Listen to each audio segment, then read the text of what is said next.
Welcome back to our NCERT session. तो आप सब जान रहे हैं कि हम एनसीईआरटी सेशन जो हमारा चल रहा है इसमें हमने पॉलिटी का सेशन अभी चल रहा है। हमने 6th क्लास की एनसीईआरटी कंप्लीट कर लिया। अब हम 7th क्लास के एनसीईआरटी को स्टार्ट किए। तो ये हमारा 3rd चैप्टर है और इस चैप्टर का नाम है हमारा राज्य शासन कैसे काम करता है। इससे पहले आपने देखा था कि हमने 6th क्लास में सरकार के बारे में जाना था और सरकार कितने स्तर पे कार्य करती है वो हमने जाना था। तो हमने जाना था कि सरकार के जो स्तर हुए वो स्थानीय स्तर है, स्थानीय स्तर पे करेंगे, उसके बाद राज्य के स्तर पे और तीसरा जो आएगा वो हमारा आएगा केंद्र के स्तर पे। तो हमने स्थानीय स्तर के बारे में क्लास 6th में जाना था। उसके बाद हम जानेंगे राज्य के स्तर पे क्लास 7th के इस चैप्टर में। ठीक है, अब यहाँ पे आपको कुछ फ़ोटो वगैरह दिख रही है, ये जिम्मेदारियाँ किसकी है। ठीक है, अब जैसे कि यहाँ पे लिखा है कि राज्य में पानी की कमी है, लोग बहुत बीमार पड़ रहे हैं। तो राज्य में बीमारियों की कमी है, लोग बहुत बीमार पड़ रहे हैं, इसके लिए कौन ब्लेम, किसे हम दोषी माने कि किसकी जिम्मेदारियाँ हैं जो इन सब चीज़ों को देखें। जैसे कई गांव के लोगों को गंदा पानी पीते हुए पाए गए हैं, नदी नाले और तालाब सूख गए। कई गांव ऐसे हैं जहाँ के लोग गंदा पानी पी रहे हैं क्योंकि नदी नाले सूख गए, जिनसे उन्हें बहुत सारी बीमारियां वगैरह भी हो रहे हैं। तो इन समस्याओं के लिए कौन जिम्मेदार है। ऐसे ही बहुत सारी समस्याएं हैं, तो उन सारी समस्याओं के लिए जिम्मेदार कौन है, अब यही इस पार्ट के बारे में आज हम चर्चा करेंगे। ठीक है, तो हमारा जो ये चैप्टर स्टार्ट होता है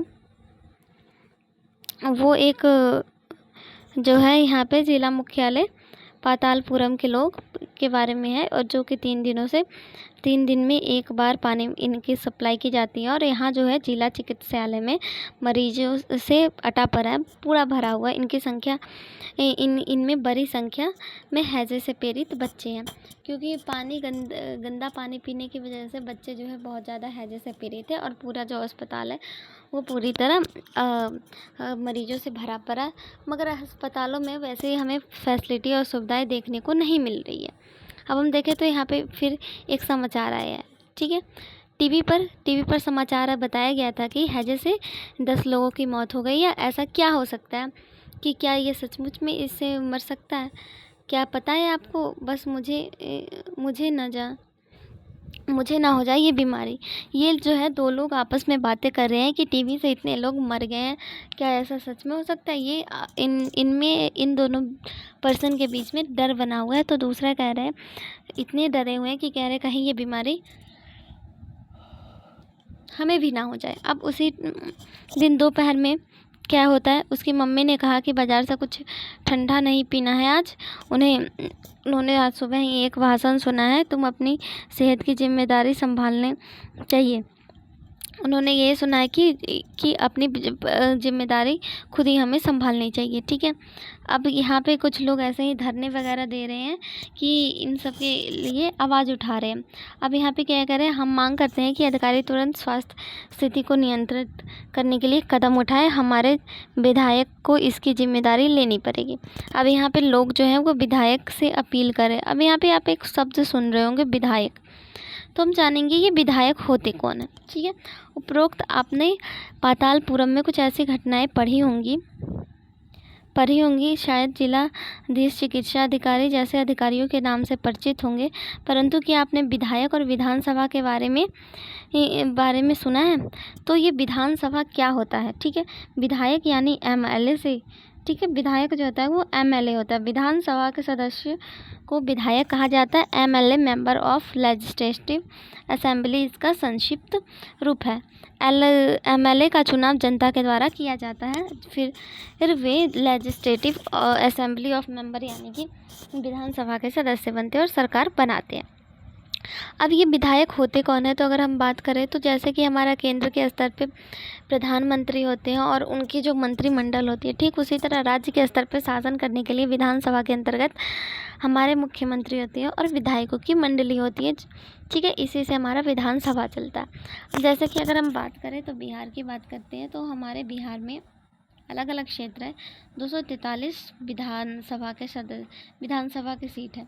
तो इसमें जो विधायक है वो अलग अलग विधानसभा क्षेत्र से आते हैं, अपने अपने क्षेत्र से, जो जनता के द्वारा के प्रतिनिधि होते हैं, जनता के द्वारा चुने गए होते हैं। उन्हीं में से कुछ ऐसे भी होते हैं जब इनकी संख्या आधे से अधिक होती है तो वो लोग अपने बहुमत की सरकार बनाते हैं। अब जैसा कि यहाँ पे कह रहा है, भारत के हर राज्य में एक विधानसभा होती है और हर राज्य का निर्वाचन क्षेत्र बटा हुआ था। हम सब जानते हैं कि भारत के हर राज्य में अलग अलग निर्वाचन क्षेत्र होते हैं और उनका जो है विधानसभा होती है और उनका निर्वाचन क्षेत्र भी बटा होता है। जैसा कि यहाँ पे उदाहरण में आपको दिया गया है, बताया गया है इन सब के बारे में। तो हम इस मैप को अच्छे से जूम तो नहीं कर पा रहे, मगर देख सकते हैं, ठीक है।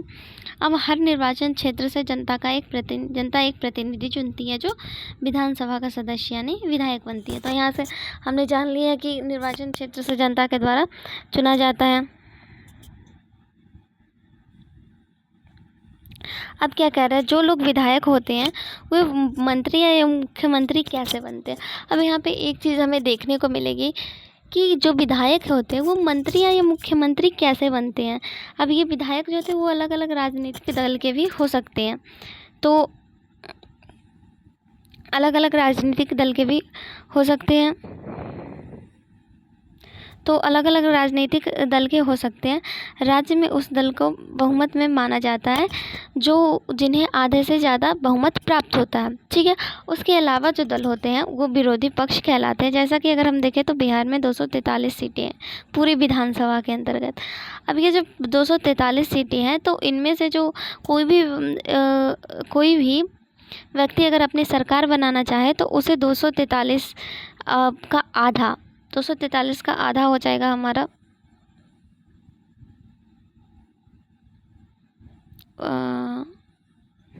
127 इतनी सीटें चाहिए उसे अपनी सरकार बनाने के लिए, या इससे ज़्यादा 128 या 29 सीटें जिसके पास होंगी उनकी सरकार बनेगी और वो उनकी सरकार बनेगी। और उसके अलावा जो भी विधायक होंगे वो विपक्षी पक्ष कहलाएंगे। जैसे उदाहरण के लिए हिमाचल प्रदेश में यहाँ पे विधायकों की संख्या यहाँ पे कितनी है, विधानसभा में विधायकों की संख्या 68 है। तो जो भी अपनी सरकार बनाएंगे उसे कितनी सीटें चाहिए, 34 + 1 अर्थात 35 इतनी सीटों से वो अपनी सरकार बना सकता है, ठीक है।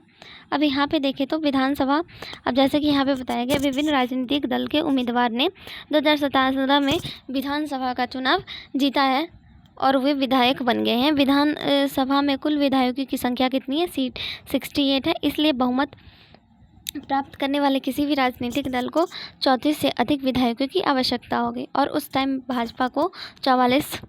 भाजपा के 44 विधायक होने के कारण भाजपा को बहुमत मिली और वे सत्ताधारी दल के सदस्य बन गए और अन्य जो लोग जो थे वो विपक्षी दल बन गए। इसके लिए अब इसमें उदाहरण के लिए इंडियन नेशनल कांग्रेस मुख्य विरोधी दल बनी, क्योंकि भारतीय जनता पार्टी के बाद सर्वाधिक विधायक उसी के थे और विरोधी पक्ष में अन्य पार्टियां भी थी, कुछ निर्दलीय भी थी।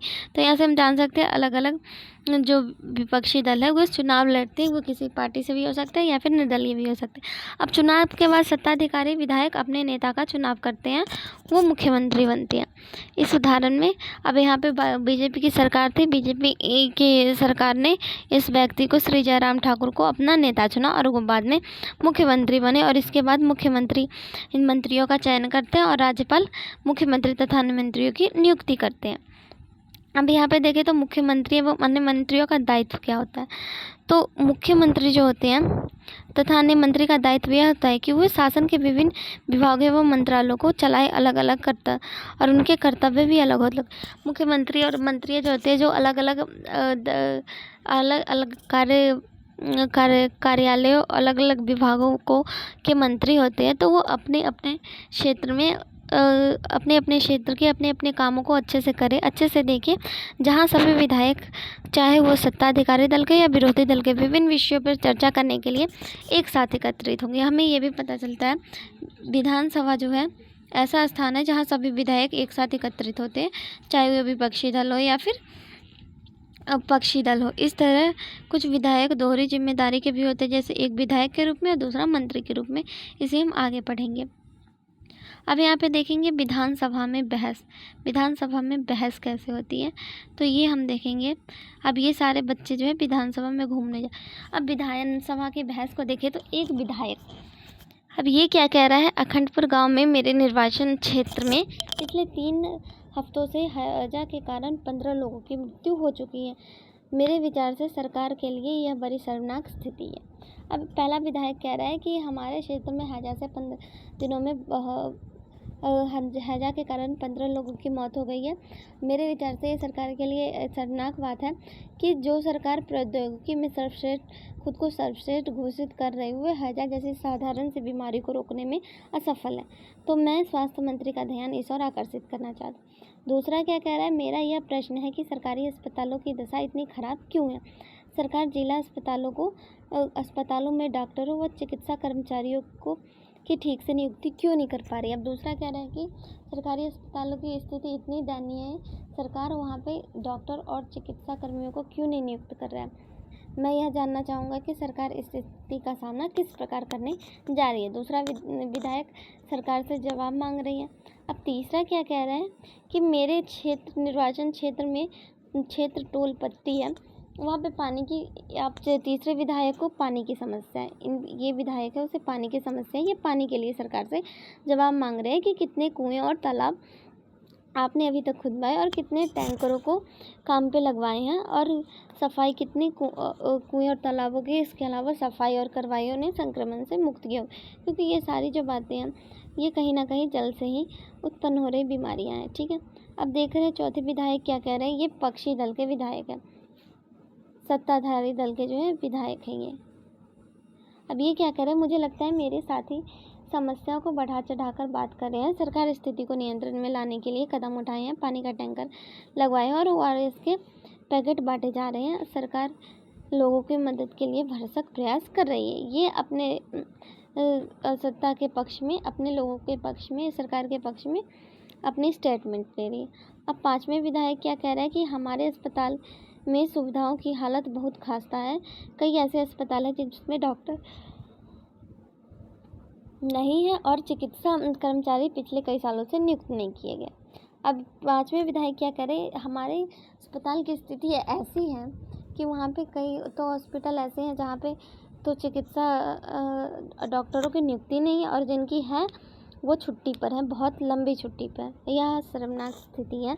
मेरे ख्याल से हालत बद से बदतर होता जा रहा है और हम ये कैसे सुनिश्चित करें कि प्रभावित क्षेत्र में सब परिवारों तक ORS का पैकेट पहुंच जाएगा। अब ये पूछ रहे हैं कि हम कैसे इस चीज़ को जानें कि हाँ ये सच है, ORS प्रभावित क्षेत्रों तक ये सारी चीज़ें, ये सुविधाएं मिल रही हैं। अब छठा विरोधी दल है छठा, वो कह रहा है कि विरोधी पक्ष के सदस्य बिना वजह सरकार पर दोषारोपण कर रहे हैं। ठीक है, ये भी पक्षी दल है।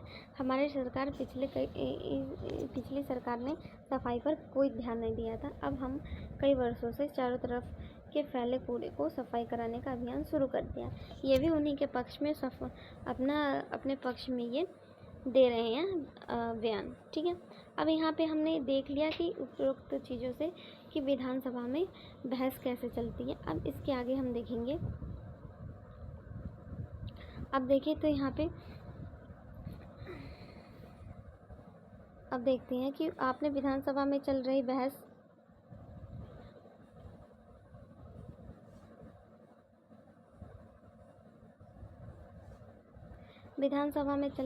के बारे में देखा है। ये सरकार के द्वारा की गई कार्रवाई और बहस हो रही है, हमने इन सारी चीज़ों के बारे में देखा है। अब हम देखें तो इन सब का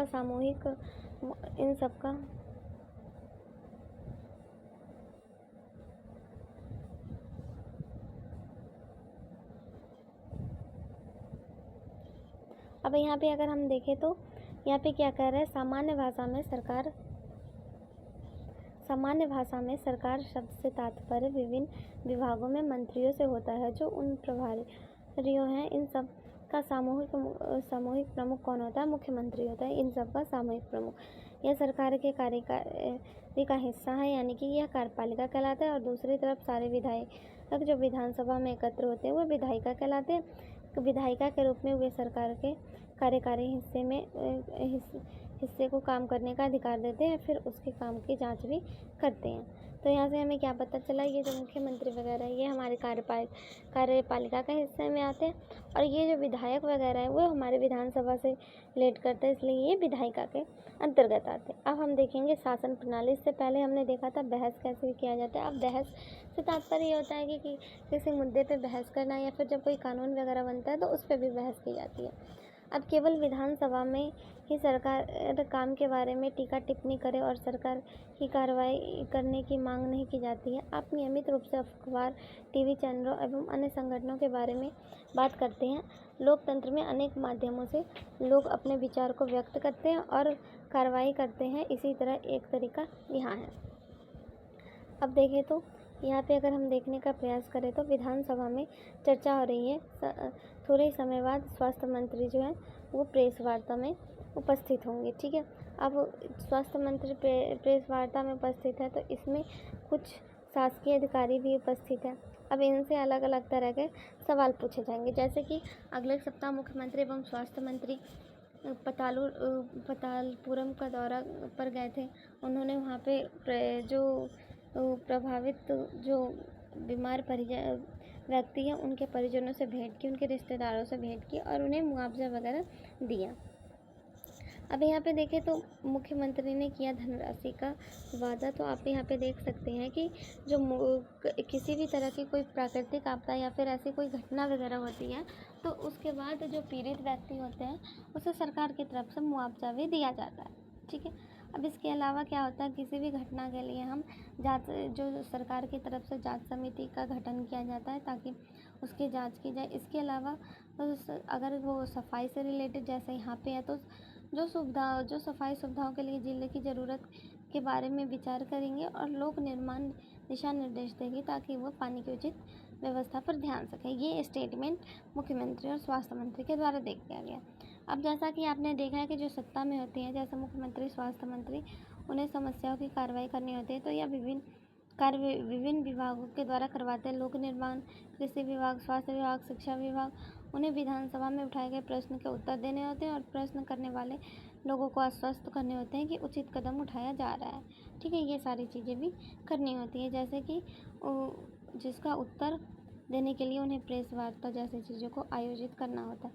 अब सरकार सफाई और स्वास्थ्य सेवाओं के कई नए कानून बनाने का भी निर्णय ले सकती है। ठीक है, अब ये सारी चीज़ें भी हमें देखने को मिल सकती है कि सरकार अपने तौर पे भी इन सारी चीज़ों में कानून बना सकता है। अब जैसे कि यहाँ पे उदाहरण के लिए कानून बनकर हर निगम के लिए अनिवार्य कर सकती है। शहरी क्षेत्रों में पर्याप्त शौचालय की व्यवस्था। यह निश्चित किया जा सकता है कि हर ग्राम में एक स्वास्थ्यकर्मी नियुक्त हो और इस विषय पर कानून बनाने के लिए कार्य के प्रत्येक विधानसभा के द्वारा किया जाता है और पश्चात में शासकीय विभाग कानून का क्रियान्वयन करता है। अब कभी भी कोई कानून वगैरह या फिर वो राज्य के स्तर पे हो या फिर केंद्र के स्तर पे हो तो उसमें सारे जो हमारे विधायक हैं राज्य के स्तर पे उनमें बैठक होगी, उसी के बाद ये मत जो है पारित होगा और वहाँ से जब ये पारित होगा तो फिर यह हमारे राज्य में लागू होंगे। अब क्या कह रहा है, लोकतंत्र में विधायक के रूप में जनता अपने प्रतिनिधि चुनती है और इस तरह शासन मुख्यतः जनता का ही होता है। अब लोकतंत्र में विधायक क्या होता है, विधायक के रूप में जनता अपने प्रतिनिधि को चुनती है और इस तरह शासन जो होता है जनता का ही होता है। यहाँ से हमें ये भी चीज़ें पता चल गई कि मेन शासन किसका होता है तो जनता का होता है। सत्ता पक्ष के सदस्य सरकार बनाते हैं और कुछ सदस्य मंत्री बनते हैं और ये विभिन्न विभागों के प्रभारी होते हैं और अगर ऐसा ना करने पर जनता विद्रोह भी कर सकती है।